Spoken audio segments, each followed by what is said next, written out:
So, shalom, shalom, and welcome to Tzfat and uh, and Thursday night, wherever it is, all over the world. Thursday afternoon, or wherever we are. Um, Over here, Tzfat is actually reaching into the weekend, and we're reaching specifically into the weekend, a very important weekend over here in on the calendar. And it's actually the weekend which is called the Tisha'a B'Av, the ninth of Av. And the ninth of Av, we commemorate the destruction of both temples, and specifically, I'm sorry, Angelo, if you could please just mute yourself, I would really I would appreciate that. Thank you. And Dion, if that's possible as well. Thank you. So on the ninth of Av, we commemorate the destruction of the temple. And actually, to be more specific, we commemorate the destruction of both temples. Even more than that, this day has a negative connotation on the Jewish month, actually for eternity, in a sense. And I'll just tell you a little bit, a number of occurrences that have occurred on the ninth of Av that have contributed to this day getting a very, very negative rep. So, first of all, on the ninth of Av, and I just want to mention that we're going to talk about the ninth of Av not for its negativity, but we're going to talk about the ninth of Av for its potential. And that's the aim over here. But I'd like to point out a couple of occurrences that have occurred on the ninth of Av. So on the ninth of Av, Jacob, after moving his entire belongings and his family from one side of the Yabok river, as the verses tell us in Genesis, to the other side, he encounters the angel of his brother Esau, and they battle all night. Now that battle ended when Yaakov actually pinned down his brother's angel, and his brother's angel hurt the sciatic nerve of Jacob. Now, the sciatic nerve of Jacob, from then on, in the history of the Jewish people, we are forbidden to eat any of the sciatic nerve on an animal, on a kosher animal. So we're not allowed to eat that nerve. Why? Because Jacob's nerve, and specifically it was the right nerve, was pulled. Now, the body itself corresponds to 365 limbs and 248 sinews, and specifically, Shasa Gidim Ve'evar. I'm sorry, there are 365 sinews and limbs, and 248 inner parts of the body. So, anyways, the 365 corresponds to 365 days of the year. If we account for what day the sciatic nerve is connected to, it is the ninth of Av. The ninth of Av corresponds to the sciatic nerve. Now, when Jacob was sold, it happened to have been, it's brought down by certain scholars that when Jacob was sold into slavery by his brothers, and also when they put it, first of all, when they put him in the pit, and then when he was taken in slavery, it was the same day. That happened to have been the ninth of Av. The ninth of Av also commemorates the Inquisition, also commemorates the destruction of the first temple, commemorates the destruction of the second temple. Beitar was a huge city that there was a massacre there. Throughout history, the day is associated with negativity. Now, the Maimonides writes that all of the negative days, specifically the negative days of the fast days that we commemorate the destruction, are going to be transformed to positive days. And not only that, they're going to be positive, they're going to actually, it's brought down that they're the most positive days of the entire calendar. Even more positive than Passover or Hanukkah or even Purim, which represents a tremendous transformation from death to life, from negativity into positive. So the day these fast, and specifically these 9 days that we fast, that we commemorate this negativity of the 9 days, and specifically the 9th of Av, are going to all be transformed to a level of light, to a level of transformation. Now, this concept of transformation is really what the entire month is about. So I would like to explore, to understand the 9th of Av in greater detail, we have to explore what the month of Av is all about. So Av means father. And that's a little bit peculiar, because father is avarachman. Father has to do with mercy, is associated with a level of mercy, and the month of Av is not traditionally a month of mercy. So it's strange that the name itself connotes mercy, where the month is traditionally a month of negativity. So that's first fact about Av. Second fact about Av is that it is associated with a sign of lion, and the month of lion is traditionally a very intense month, but it's also a month of a lion roars, and a lion is actually connotes mercy, an intense mercy in Kabbalah and in Judaism, in the Torah. Because the lion is, on the one hand, is so ferocious, is so scary, but on the other hand, that ferociousness comes from a side of intensity of mercy. And the intensity of mercy comes down in the form of ferociousness. But that ferociousness is coming from a level of love, which can't even be contained in any form of vessel. So therefore, the animal actually down here in this world, and the lion is an impure animal. But up above, it's actually one of the 4 animals that are on the chariot of God. The chariot of God has the lion, it has the ox, it has the eagle, and it has the human. So the lion is on the right side, connotes mercy. The ox is on the left side, which connotes sternness and strictness and intensity. And the eagle is in the middle, which connotes an integration of the two. That's actually rachamim, that's mercy. And the human and Adam is above all of them. In other words, he's supposed to incorporate those 3 dimensions within himself. So Av is a month of an intense intensity.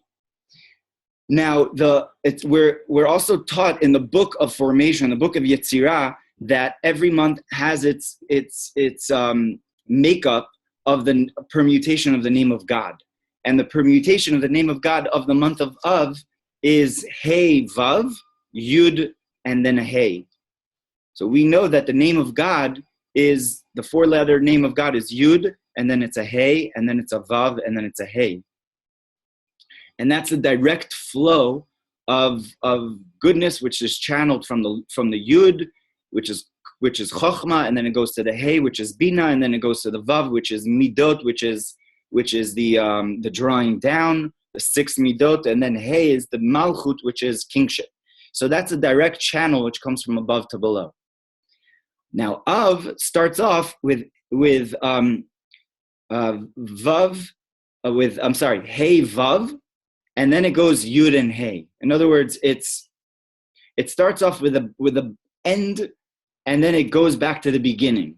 So at the first half of Av is kind of like starting in the middle of Av, and it's kind of like losing the picture. And when you look up, you're like, where's this coming from? The Hey and the Vav. Where Hey and Vav has to come from somewhere.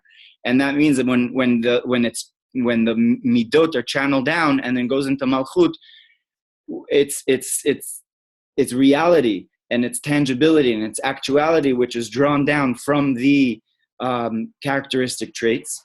But where is it being drawn down from? And we don't see where it's drawn down from. And that is actually the concept of exile. Exile is not just a physical exile. There's a spiritual exile, and there's an emotional exile. There's many forms of exiles that humans and that people we can be in. But it all comes down to the same formula. And the formula is that a person doesn't realize what is going on. And actually the first exile is called Mitzrayim, is called Egypt. And in fact, that's all exiles. All exiles are named for Egypt. So, and we constantly mention being in Egypt. In Judaism, that's a prime focus in what we do on Kiddush, on Shabbat, and what we do on holidays, and what we do all the time on circumcisions and getting married, and everything. Everything connects to coming out of Egypt. So in Judaism, we circle coming out of Egypt, and the formula and what Egypt is called is called Meitzarim, which means constriction. So what is constriction? Please have a seat. Yeah. So what is constriction and what is Egypt for each and every one of us? And so as we mentioned, there's many types of exiles and many types of Egypts that each and every person could go through in life, right? But it all comes down to the same formula, and that formula is that we don't realize what is going on. And in Egypt, we were constrained and we were constricted, that we actually didn't understand what was going on. And in fact, it says that the Jewish people are compared to being in the womb of the mother. Well, being in the womb, it says that when a child is in the womb, so then the feet and the head are on the same level. So in other words, there's no difference between the feet and the head, because none of them they're equal. It's not like the intellectual comes before the practical, or the practical comes. It's the same. It's all mixed up. So we were compared to being in a state of hiddenness and not understanding the superiority of rationale, of thinking, and of understanding origin, and understanding the cognitive side of things.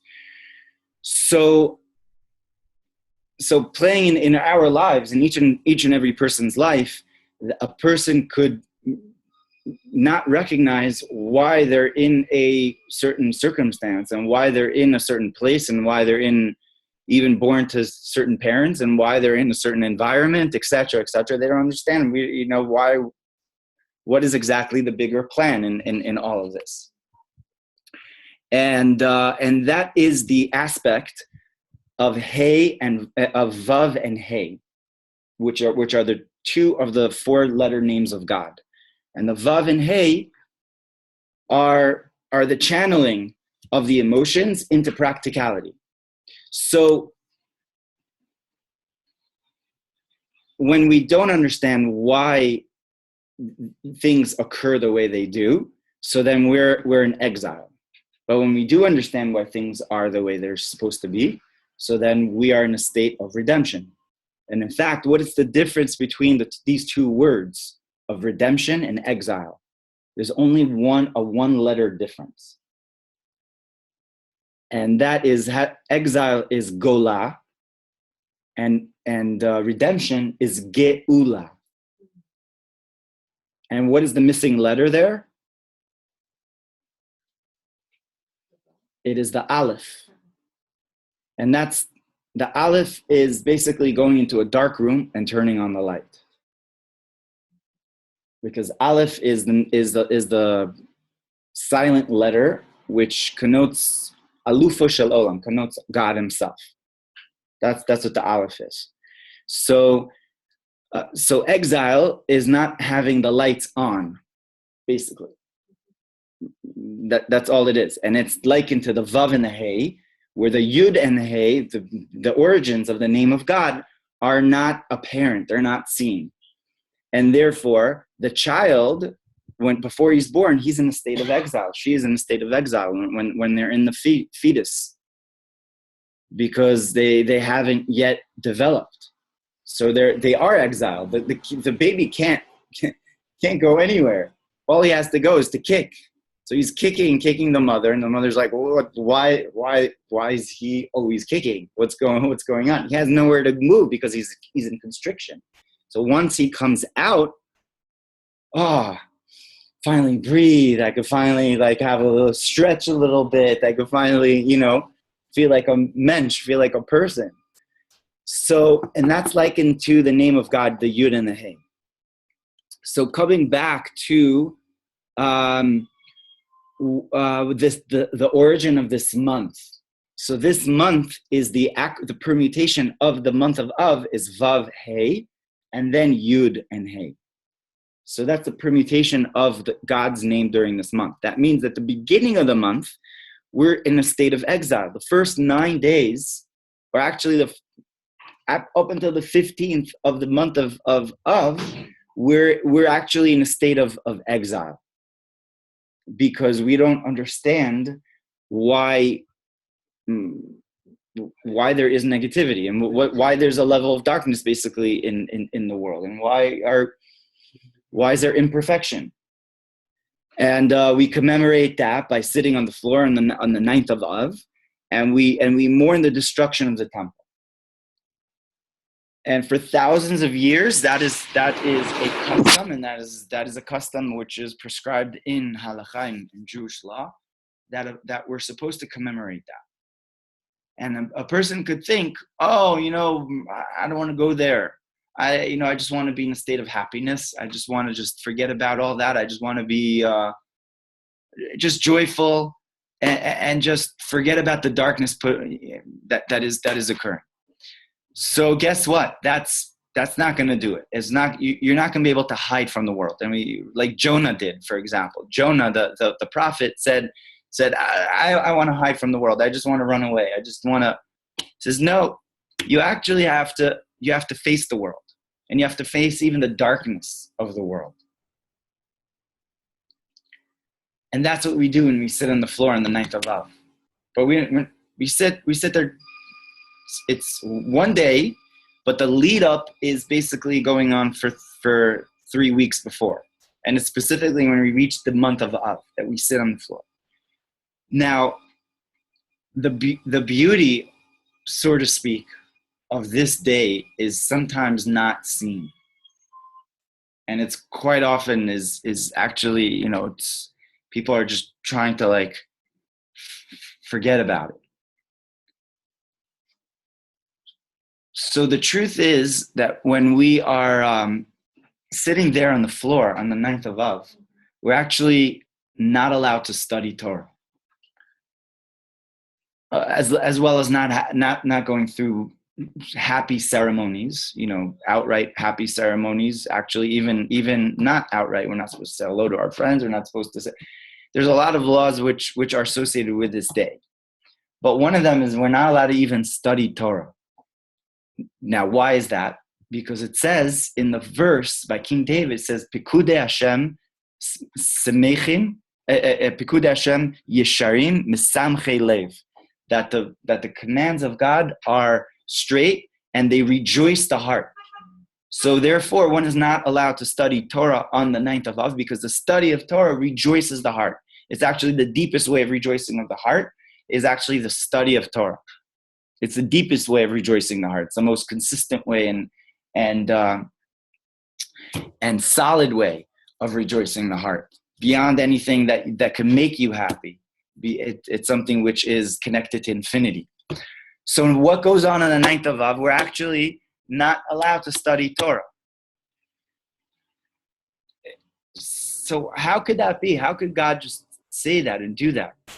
So, you're not allowed to study Torah. You're not allowed to study what is like the essence of your life. What is the essence of your soul? What is the essence of the Jewish continuation?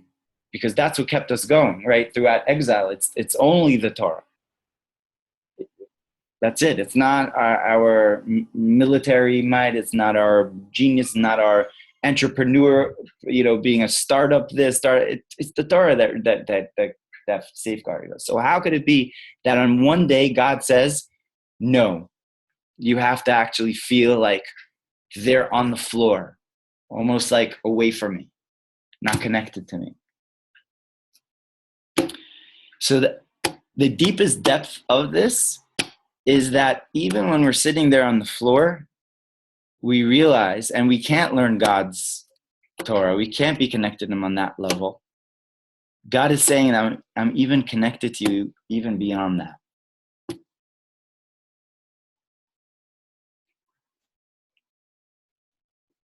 That your essence goes even beyond what you perceive as being your life and your life force. It's really, it comes from me, because I'm the merciful Father, Av Harachamim. And a father will always have a mercy over their child, right? I'm talking about, of course, healthy, in the healthy context. And we're talking about the ultimate Father in heaven, and that is Hashem, that always has the ultimate love for us at all times, that goes beyond what we could even perceive as love. And even when we're sitting there on the floor and we're crying and we are in a state of mourning and darkness, and we're wondering how are we going to survive, it's coming from Him, from Av. And He's connected to us beyond even anything that we can even do to even merit that relationship. Yes. Why Av? Why Av? Right. So that's where I'm going. So that is the depth of understanding this permutation of the month of Av. Month of Av is the Vav in the Hey. It starts off that way for the first half. First half, we perceive the darkness, and we perceive the exile, and not understanding where it's rooted from, where it comes from, what is the source of the exile, what is the form of this unknown and darkness. And that's the first half of the month. And it culminates basically on the 9th of Av, where we sit there on the floor. And when we sit there on the floor, we realize it's actually all Yud Hey. It actually all stems from a level which is beyond understanding, beyond rationale, beyond connection to even Torah. The connection that God has with us even supersedes that, right? And now it doesn't mean that we could say, okay, so fine, we actually have a higher connection, a higher purpose, and therefore, in a sense, we could just rely on that. So that's not the case. That's why we have to go through the first half of the month of Av, because we have to repair our relationship with our Father. And sometimes relationship rebuilding is very, very difficult, especially at an older age, where you've gone through so much and they've gone through so much, and how are you supposed to repair that? But that's kind of like the lesson of the first month of Av, which is the Vav and the Hey.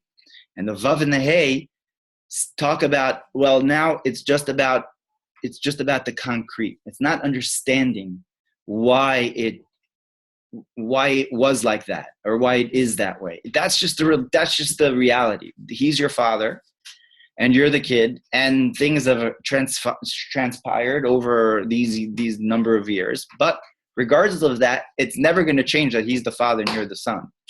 That's you could pull the thing over your face and be like, okay, well, it didn't happen, and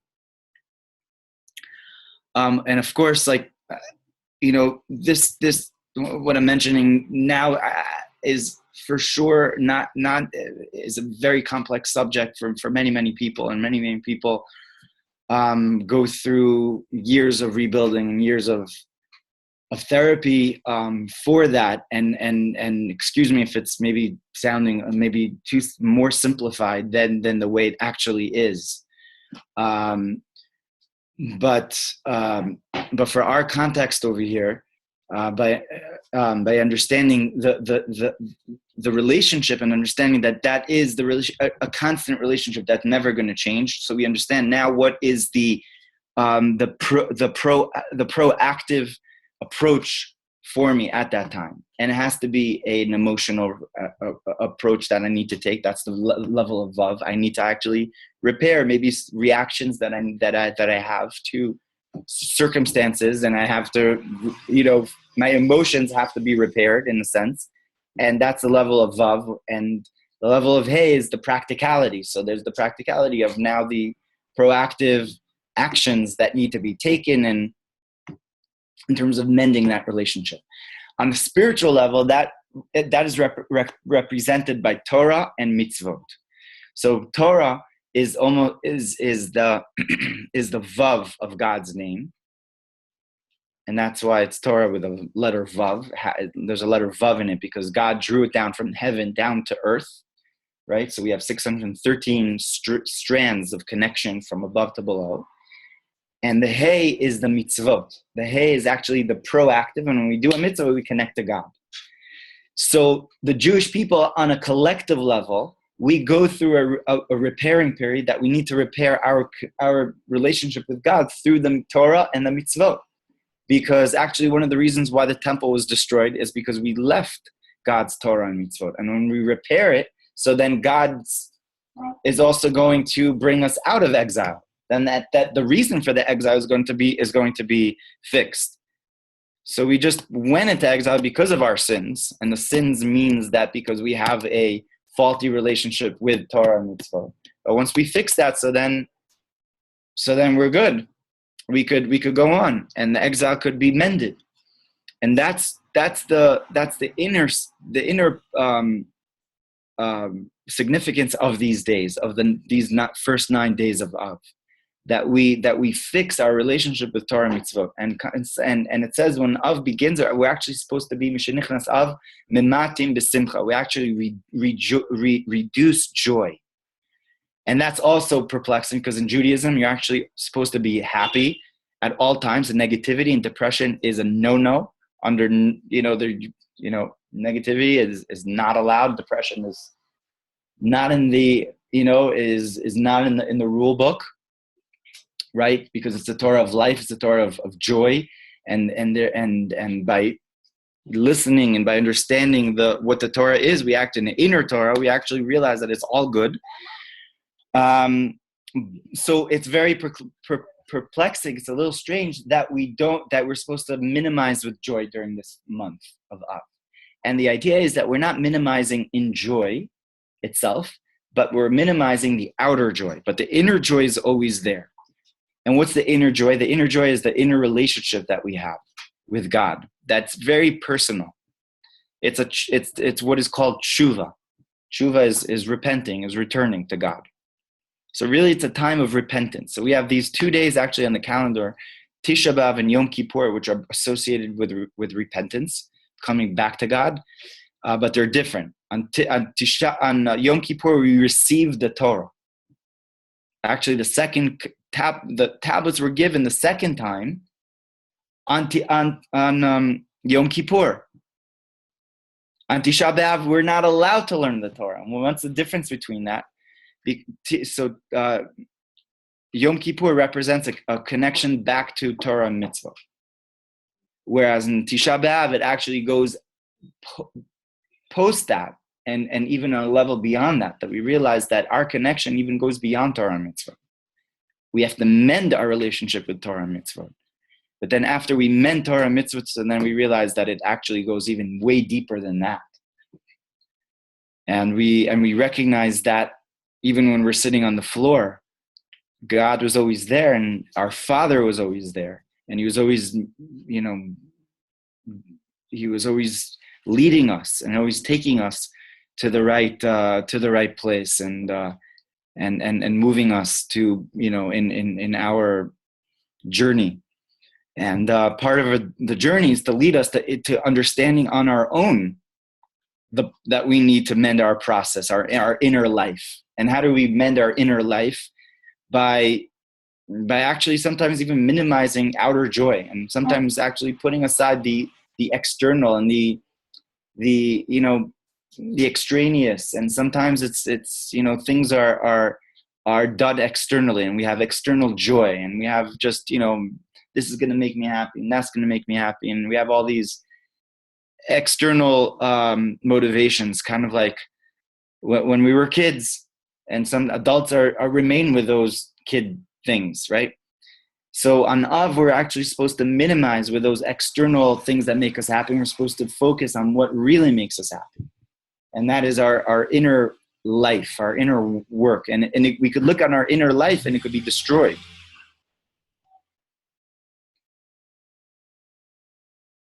And that's the destruction of the temple. The destruction of the temple is destruction of our inner temple.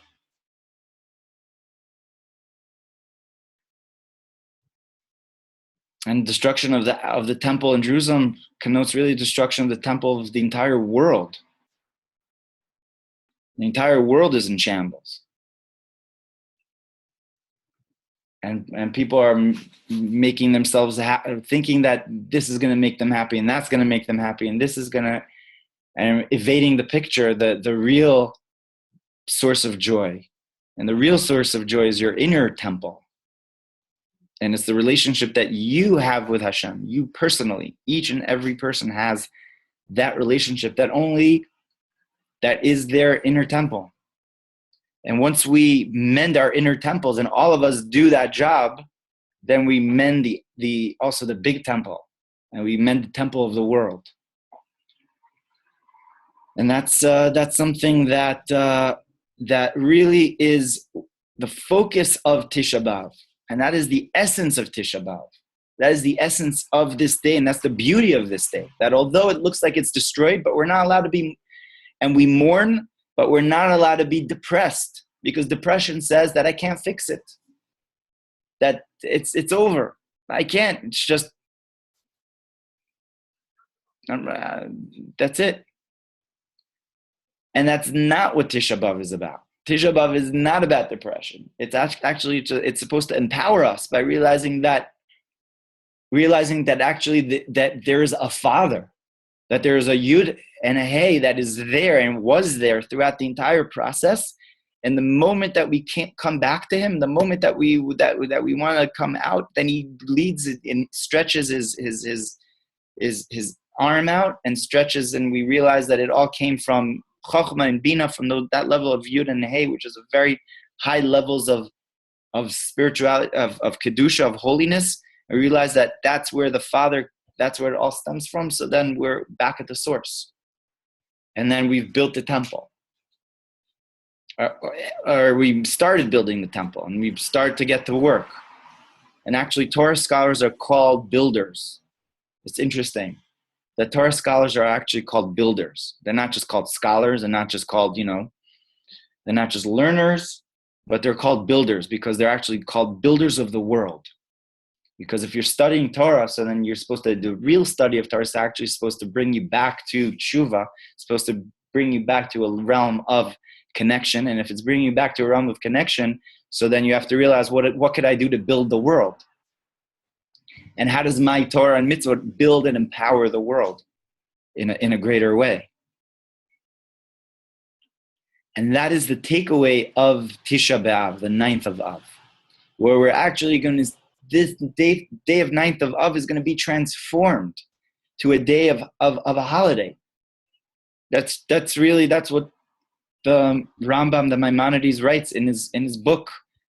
He writes that when Mashiach comes, when very, very soon, the end of days, basically, we're going to see this transformation of the negativity to actually be transformed to a level of positive. We're going to see that the destruction was really just there for us to wake up, and then we're going to see that there's that in a moment's notice, in a moment's just by like that. And that's what tshuva. Tshuva is called beriga chad. It's called in one flicker of the moment. One person could do tshuva. Even thinking tshuva. It's brought down in the Talmud that if a person says to his wife or to his fiance, betroth me, be married to me, if I'm a complete tzaddik. That's what he says. If I'm a tzaddik. The only problem is, if I'm a righteous person, the only problem is that this guy is not so righteous. He just came back from doing negative things. And he says to his fiance, he says, marry me on the condition that I'm a tzaddik, a complete tzaddik. So the Gemara says, mikudeshes, she's actually betrothed to him. They could get married. It's a good deal. Why? What are you talking about? The guy is not such a good guy. He's just wherever, right? Facts are the facts. So the Gemara answers that maybe he had a thought of teshuvah in his mind. And based on that thought of teshuvah that is going through his mind, he now climbed back to that level of Yud Hey, that level of Av, level of father. And now he already began the process of building his inner temple to become a tzaddik. And they could get married. But the poor woman. No, not the poor woman. If she has to say yes. The woman is our helper, right? The woman is actually the ultimate builder. That's what it says. Even beyond the good man is an even better wife, right? Rabbi Akiva had his wife, who actually the whole Torah is based on, the whole oral Torah is based on, had a wife who was an unbelievable woman whose name was Rachel, that she actually had such self-sacrifice for 28 years to be on her own so that her husband, Rabbi Akiva, would study Torah. So when he came back after all these years, 28 years, he said, he came to this town and everybody came out and gave him such respect, all these students. And his wife, Rachel, came from, she wanted to see her husband. And the students were like pushing her a little out of the way. They were like, excuse me, the great rabbi is here, and could you just wait over here? So Rabbi Akiva says, no. And probably one of the most classical stories of the Talmud, perhaps, one of the most amazing stories, you imagine in some movie, and he says, please open up the row. It's only because of, and they, all the students move aside and Rachel is there. And he says, you should know, what I have and what all of you guys have is only due to her. And all the students are like, whoa. So it all comes from the wife. And it actually says that because of righteous women, we will come out of Egypt, because the women are the ones that actually understand birth labor.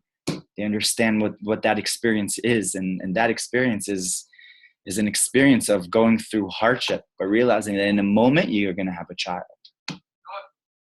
And the hardest moments are the moments before you're giving birth, right? And it looks like it's the pain is beyond.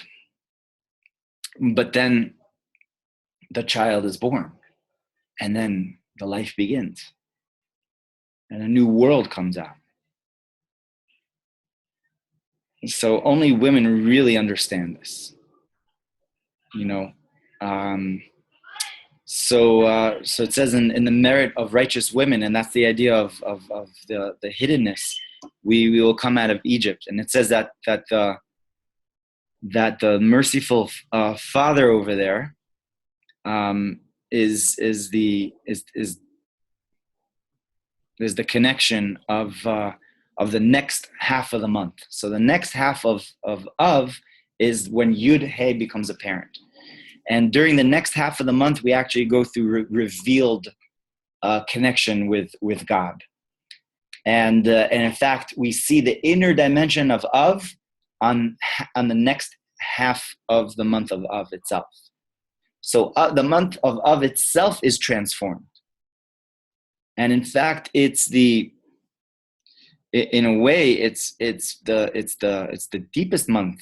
It's actually, it says that during the 9th of Av, it's the birthday of Mashiach. It's when Mashiach is born. On the hardest day, destruction is actually the day of birth. That connection to Yom Kippur again. The birth of the Torah. Right. So on Yom Kippur, we have birth, and we're actually reborn again as in our year. That connection is a connection that we have with Torah. And the Torah, of course, is a connection that we have with God. So we have a direct connection with God on that point because we've done Teshuva. So we have now direct revelation. On Tisha'a B'Av, we're actually sitting there and we realize that after we do the Teshuva, it goes even to a level that God is keeping us and is guarding us in an even deeper level, and that's the level of Yud-K, which is even beyond Torah. It stems from there. Torah actually stems from there, from those levels of the Yud and the Hey, and those are preludes to our personal buildings and our personal building of the larger sanctuary in Jerusalem, and the largest sanctuary, which is going to represent the building of a fixed world, of a utopian, of a good world, a world of Mashiach, a world of direct connection that the what we call is, the Gemara calls the master of the ship, right? The one who takes the control of the ship, he's going to take control of the world, and God is going to take control, and we're going to see the Father who is actually controlling this entire universe, and he always has controlled it. And maybe this year that we see it during this 9th of Av, and happens to be this 9th of Av, we're actually going to be celebrating on this Saturday, this Shabbat. We're actually, it is the 9th of Av, so we're not allowed to fast on this Shabbat. So it actually represents the energy of this year's Tisha B'Av is a redemptive Tisha B'Av, because we actually sit there on the 9th of Av and we're celebrating by eating and drinking what is going to happen when Mashiach comes, because it gets pushed off till Sunday. So on Sunday, the fast gets pushed off too. So we're fasting on Sunday, on Saturday night and Sunday. So we're really experiencing this transformation on Tisha B'Av itself. So it's a very special year. It's a year that we're really being transformed, and more people are actually seeing that what is going on in the world right now is really revelation of Mashiach. Is a revelation that there's going to be something great. There's going to be the Yud and the Hey. God is going to just turn on those lights over there, and there's going to be that curtain is going to be opened up, and we're gonna see that. We're gonna see the Father with his shining countenance, the lion, right? That level of lion coming down with roaring with love for his people and for the world and for the entire existence, and to bring down love to the world.